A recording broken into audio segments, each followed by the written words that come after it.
भक्तों, बृहस्पतिवार यानी गुरुवार के दिन अगर कोई शादीशुदा महिला अपने बाल धोती है तो यह माना जाता है कि इससे उनके पति की आयु पर नकारात्मक प्रभाव पड़ता है। इसलिए शादीशुदा स्त्रियों को गुरुवार के दिन बाल धोने से बचना चाहिए। इसके अलावा गुरुवार को नाखून काटने, बाल काटने, घर में पोंछा लगाने और कपड़े धोने से भी परहेज करना चाहिए। ऐसा करने से परिवार पर बड़ी समस्याएं आ सकती हैं। अब बात करते हैं सोमवार की। सोमवार के दिन बाल धोने से बच्चों पर किसी बड़े संकट का खतरा मंडरा सकता है। इसके साथ ही परिवार को आर्थिक समस्याओं का सामना करना पड़ सकता है। इसलिए शादीशुदा स्त्रियों को सोमवार के दिन बाल धोने से बचना चाहिए। परिवार की खुशहाली और संकटों से बचाव के लिए इन नियमों का पालन करना जरूरी है। अब सवाल उठता है कि बाल धोने का सही दिन कौन सा है। भक्तों, शुक्रवार को बाल धोना बेहद शुभ माना जाता है। ऐसा करने से घर में बरकत आती है और सुख समृद्धि बढ़ती है। जो शादीशुदा महिलाएं शुक्रवार को बाल धोती हैं, उनके पति के धनवान बनने की संभावना भी बढ़ जाती है। अगर किसी कारणवश आप शुक्रवार को बाल नहीं धो पाई हैं और आपको किसी शुभ कार्य, पूजा या व्रत में शामिल होना हो तो भी आप शामिल हो सकती हैं।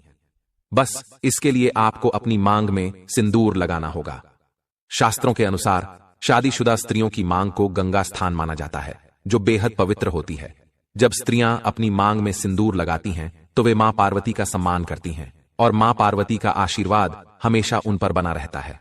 हालांकि सिंदूर लगाते समय कुछ बातों का ध्यान रखना बेहद जरूरी है। कई बार स्त्रियां सिंदूर लगाने में ऐसी गलतियां कर देती हैं जिससे इसका पूरा फल नहीं मिलता। उल्टा पति को परेशानियों का सामना करना पड़ता है और घर में कलह और बर्बादी तक की स्थिति आ सकती है। भक्तों, आइए जानते हैं कि सिंदूर लगाते समय किन बातों का ध्यान रखना चाहिए। लेकिन उससे पहले आपसे निवेदन है कि इस वीडियो को लाइक करें और कमेंट बॉक्स में जय लक्ष्मी माता जरूर लिखें। नंबर 1, कुछ स्त्रियां सिंदूर लगाने में शर्म महसूस करती हैं और अपनी मांग में सिंदूर को छिपा लेती हैं।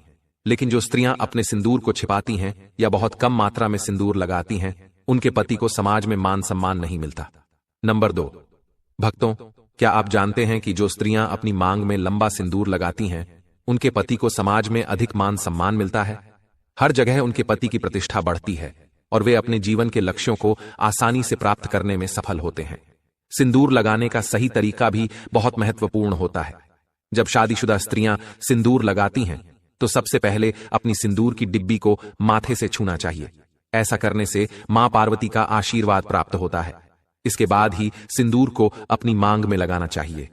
यह तरीका न केवल पवित्र माना जाता है, बल्कि आपके जीवन में सुख समृद्धि और आपके पति के जीवन में सफलता लेकर आता है।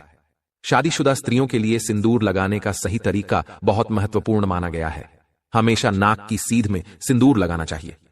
कुछ महिलाएं टेढ़ी मांग निकालकर सिंदूर लगाती हैं, जो शास्त्रों के अनुसार सही नहीं माना जाता।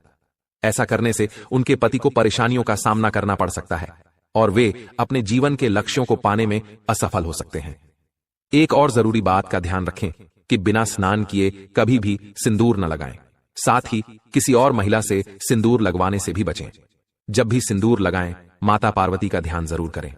मां पार्वती का आशीर्वाद ही हर शादीशुदा महिला को अखंड सौभाग्यवती का वरदान देता है। नवविवाहित स्त्रियों के लिए खास हिदायत है कि जो सिंदूर उन्हें शादी के समय मिला हो, उसे संभाल कर रखें और कुछ समय तक नियमित रूप से लगाएं।